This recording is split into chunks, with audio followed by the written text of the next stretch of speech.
Okay, my friends, welcome. My name is Will. We're going to be going over a couple of things to grow in the southeast, things that I've noticed have done really good here. I've been growing for about 6 to 7 years, a lot of perennials, a lot of annuals, and a good bit of mushrooms too. So hopefully this will be some good unorthodox things you've never heard of. Let me get this vine off the speaker real quick. Groundnut vine. I'm not going to include groundnuts in here, but Apios americana, y'all should probably check that one out. I haven't grown it enough to be able to recommend it, but yeah, let's get to it. I have another channel that I'll be taking the footage from, and I'm just going to show y'all a screen recording. So let's get started. And I'm going to try to, it's very bright out here, it's hard for me to see my screen. Alright, so here is just a couple of basic things. You know, tomatoes, squash, basil, eggplants, peppers. We grow all this, but I'm not going to focus a lot on these types of things. I'm going to try to keep it a little unique for y'all. Alright, first things first, oyster mushrooms. We grow a ton of these. You can actually forage them here as well, but we grew so many this past year that I have to include on this list. I haven't been finding a lot of them foraging for some reason. I'm not sure why that is, but we have a ton of sweet gum trees here, so we chop down a lot of sweet gums and we grow oysters on them because we kind of have to get them out of the way in a lot of cases anyways. So we dehydrate a lot of these. This raft right here fruited 3 times this past fall, and you can expect about a year of production for every inch in diameter that the log is. Like I said, we dehydrate a lot of this stuff, and we eat this a lot of times in the winter because mushrooms just dehydrate so well. And some of this stuff fruits in the winter, so when a lot of your veggies and stuff are kicking out, you'll be able to have mushrooms. I bet that cluster right there probably weighed 4 pounds. Yeah, we leave them upturned in the sun like that, and the gills will absorb vitamin D, or somehow they produce vitamin D. I'm not sure what the process is, but we do this with all our mushrooms. This is called a Mulberry oyster. We got it from Mushroom Mountain, which is right up the road from us. If y'all are in the southeast, you should consider ordering from Mushroom Mountain. And this is a big old dehydrator we have. It's a Cabela's. A lot of people ask me what this dehydrator is. We've had it for at least 10 years. And just a lot of footage of me going through the oysters. Good stuff. Alright, Stoney Hill pear. I'll put a link in the description where you can buy these. A lot of southern pears are very crispy and hard. I've never eaten one here that's soft like a Bosch pear. We got some apples in there too. I'm not really going to include apples, but the place where I get these Stoney Hill pears, they have some apples that are resistant to cedar rust, which is a big problem in the south. But we've gotten 2-pound pears off of these.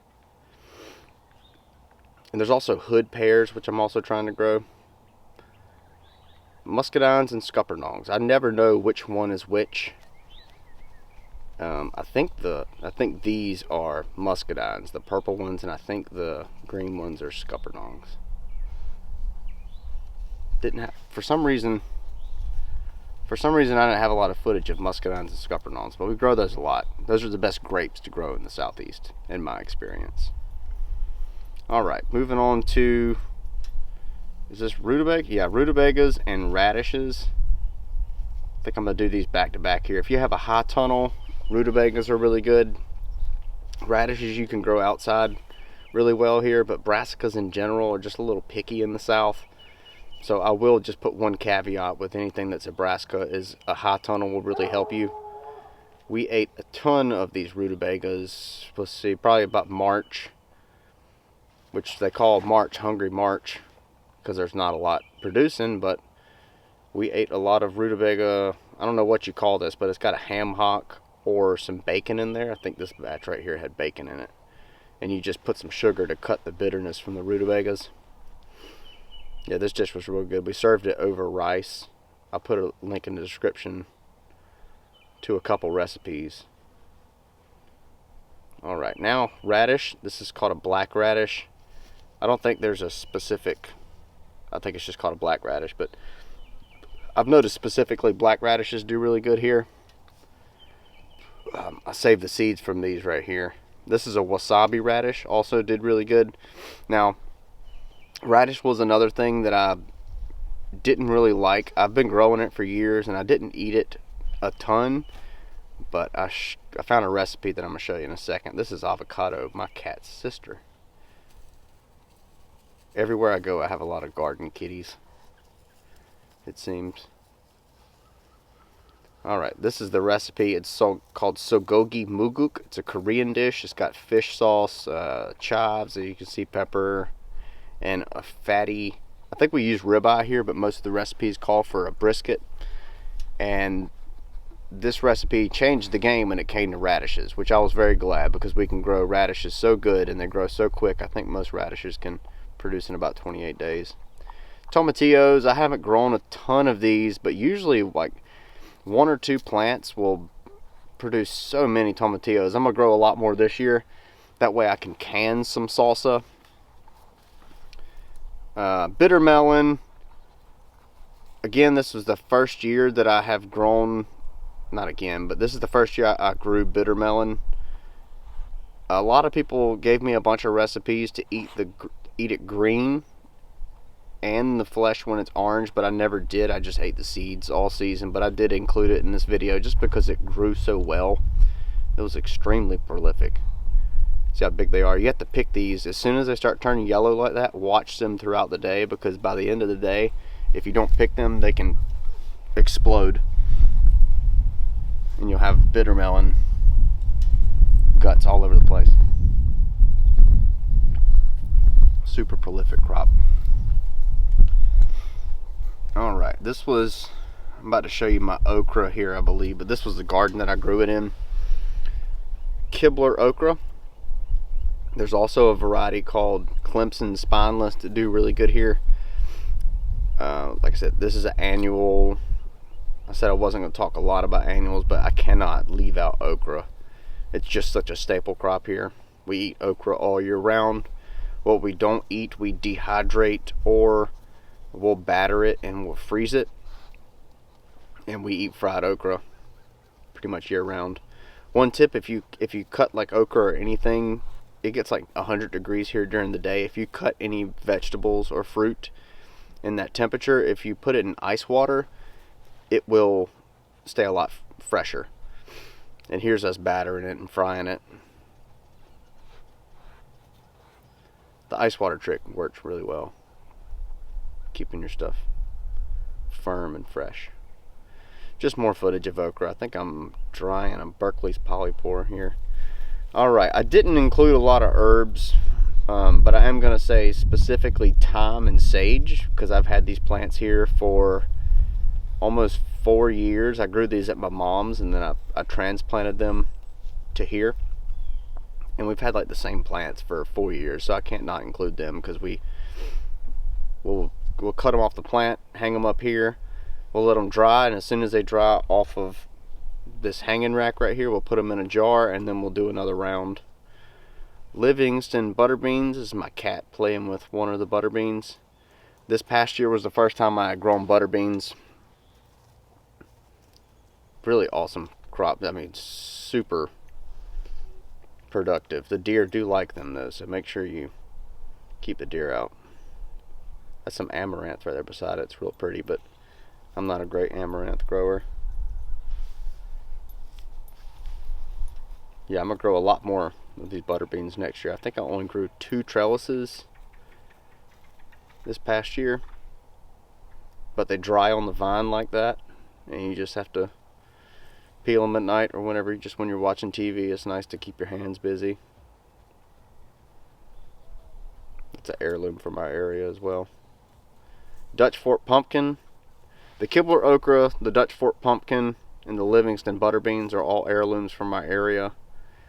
If you're try to find things that are heirlooms, go, if you see an old man gardening or an old lady gardening, go talk to them and get some seeds from them, because they're probably using things that have been growing here for a while. And if you don't go save the seeds, it's likely they will just die out with that person. So I've got 4 different crops that I grow here that are heirlooms from the area that I'm in, and I try not to grow things that'll cross with it. Obviously, I'm not great with the Dutch Fork pumpkins because I love tromboncino zucchinis, but yeah, the pumpkins, they did great this past year. I did have one vine die. I'm not sure if it was vine borers or whatnot, but that garden I was showing you the okra in, these are the pumpkins that I grew in there. I'll put a link in the description to that garden. That garden, they did really good. Garlic, very easy to grow. If you haven't been growing things, if you just don't have a lot of experience growing things, try growing garlic. It's a very easy one to grow. Doesn't really need great soil.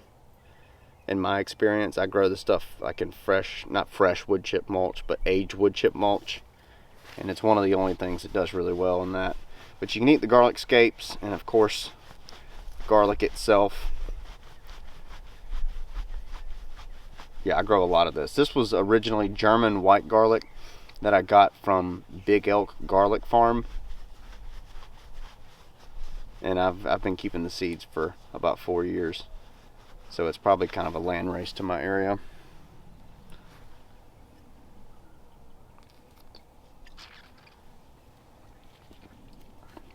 Good stuff.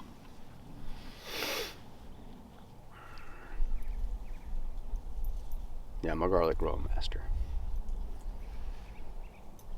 I'm gonna let these dry. You just gotta have a good spot to let them dry. I had to get the wife to let me use the porch for a little while. Every time I do anything on the porch, the cat is bothering me. Butterbeans, peeling cowpeas, peeling garlic. There she is, every time. Mulberries. You actually don't even have to grow mulberries. If you live in a city somewhere, like in suburbs, just go ride around on your bike, and you can often find these. You can tell where they are because the pavement underneath them will a lot of times be completely purple, because they'll just be falling on the ground, and people don't realize that mulberries are edible a lot of times. So if you're in the city, like I said, suburbs, maybe not a city, go look around. You might be able to actually find some and forage mulberries, but they are really quick growers. This tree you see right here is 2 years old at the time, and it was a whip when I bought it. Blackberries, another thing you can forage a lot, but a lot of people like growing the thornless variety. I actually have never grown them specifically. They, like I said, I just forage them, but I can't not include them because they do grow so good here.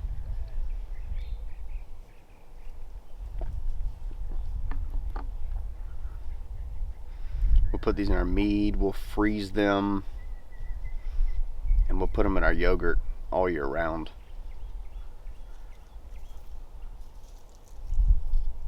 Cucumbers, these are silver slicer cucumbers. I just wanted to mention them specifically. They grow really well in this area, and it gets really hot here in the south. And the silver slicers don't seem to get that bitterness that a lot of other cucumbers get. This meal right here is called tarator. It's a Bulgarian dish. I just wanted to include this because I get tired of eating pickles, and pretty much all the other YouTube videos, they just show you how to make pickles with cucumbers. But tarator is very refreshing to eat in the summer, and you should check it out if you have access to good yogurt. Annihilator green beans. I actually keep an heirloom called an Epting green bean, but I haven't saved enough seed yet to sell it or anything. But the Annihilator, I'm not sure what those purple ones are. These are the Epting green. That's actually my friend right there, Dr. Kibler. And he is the old man that I found that that has been saving seeds, and he saved a lot of different things, and I'm saving, like I said, the Epting green beans, the cowpeas, okra, and the butter beans, and the pumpkin. So, great producer. Excuse me. We can a lot of green beans, and we can them in a salt brine, and we eat those also throughout the winter. That's one of the reasons that I really had to include them. They're just such a good. You're able to preserve them, and I actually like the preserved version of green beans, that's a hard thing to find sometimes. Chestnuts. My neighbor has a Chinese chestnut tree. I have several different types of chestnuts, but they're small.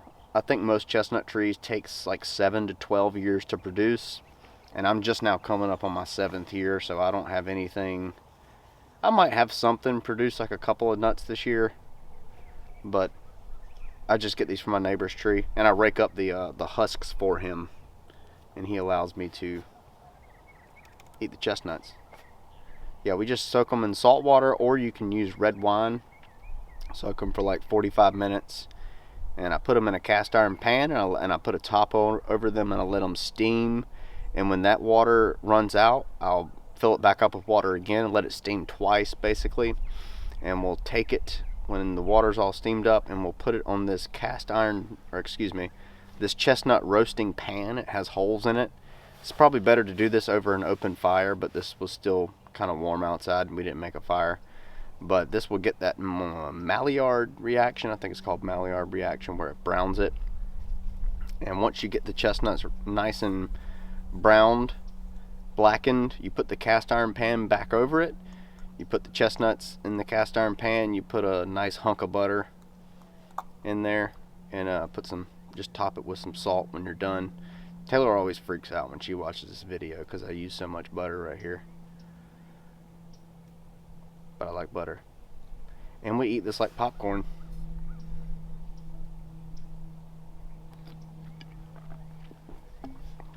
Chestnuts are so prolific here, we'll cold stratify them, and I'm actually going to plant little trees out of these.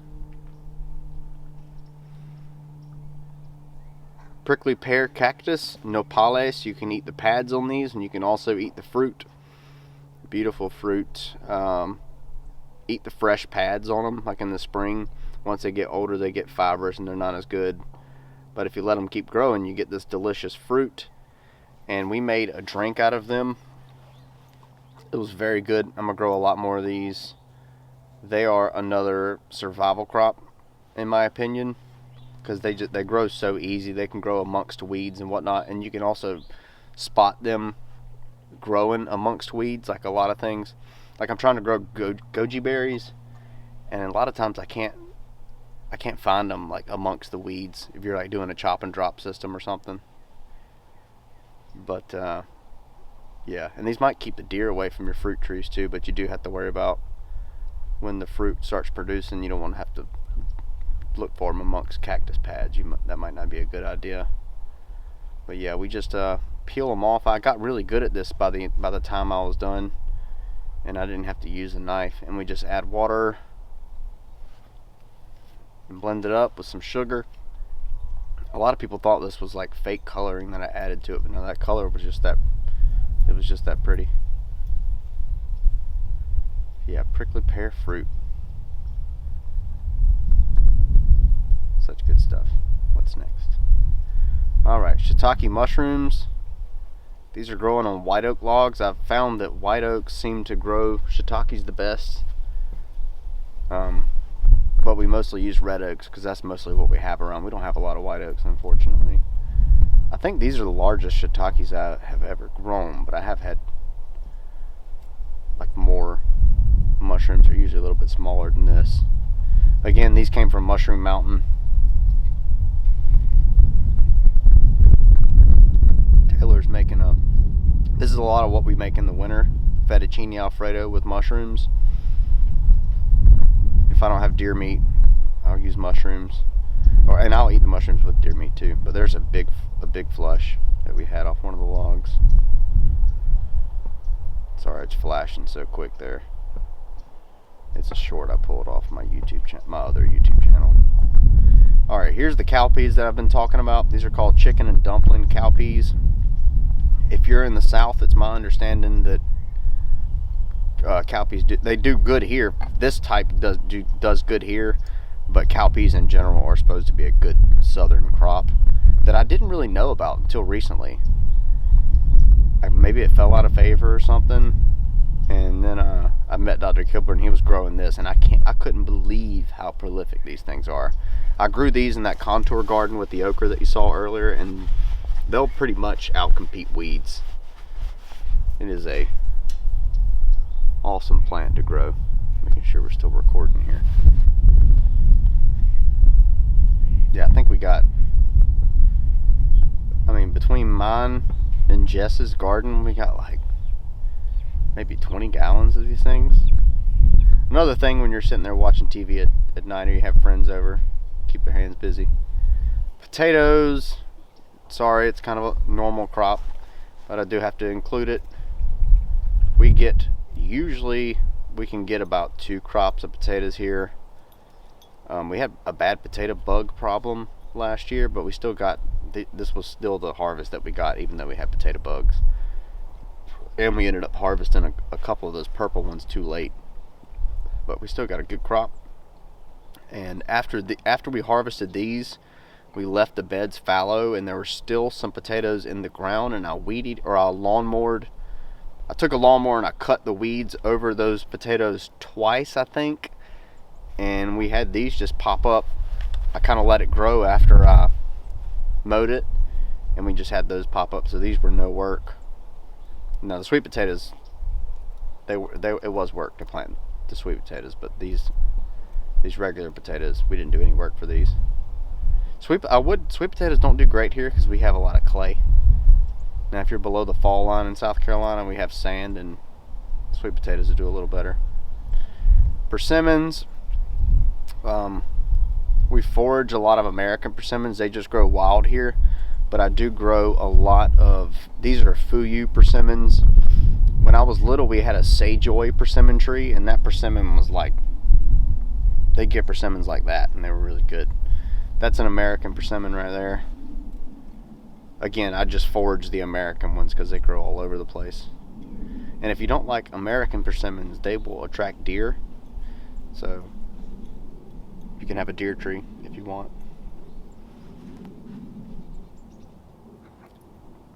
Taylor made some, I think it said it earlier, but she made some leather out of these persimmons, and I also made something for the first time called Hoshigaki, which is what I'm making right here. And it was basically peeled Fuyu persimmons. You peel them while they're hard still, and you dip them in whiskey like so, and you hang them up, and it takes 4 to 6 or 7 weeks or so, and you dip them in whiskey every other day, and you also massage them every other day. So they're a little bit of work, but they were good. They end up looking like this, and they're like a sort of chewy candy, but worth the time. They were a lot better than the leather. The dehydrator kind of takes the flavor out of the persimmons a lot of times, but the flavor of the Hoshigaki was a lot more. It's a lot more notes. And this is some of Taylor's footage of the leather that she made. Taylor's my wife, and she has a YouTube channel as well. It's called Honeybee Hollow Films if you're interested, and she shows some stuff like this. It's definitely different content, but worth checking out for sure. This is what we gave for gifts for Christmas. All my relatives thought that we gave them fruit roll. They all called this fruit roll-ups, which I guess it kind of is. But yeah, this is what we do for all our Christmas gifts. We don't buy anybody anything.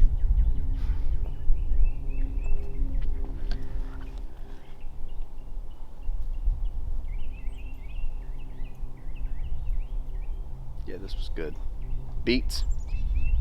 Another crop that I have found that I can grow a lot better in high tunnels. Like brassicas, beets seem to be a little bit temperamental to me. Maybe I just don't have it timed right. But the high tunnels allowed us to produce a lot more beets than I have normally been able to produce. And we pickled a lot of these. Again, another reason I include these is because I like the preservation of of beets. A lot of things like peppers and stuff, like I don't eat a lot of it, and I also don't like pickled peppers and stuff too much. So I'm gonna include the things that preserve well. Pecans, I don't grow any pecans.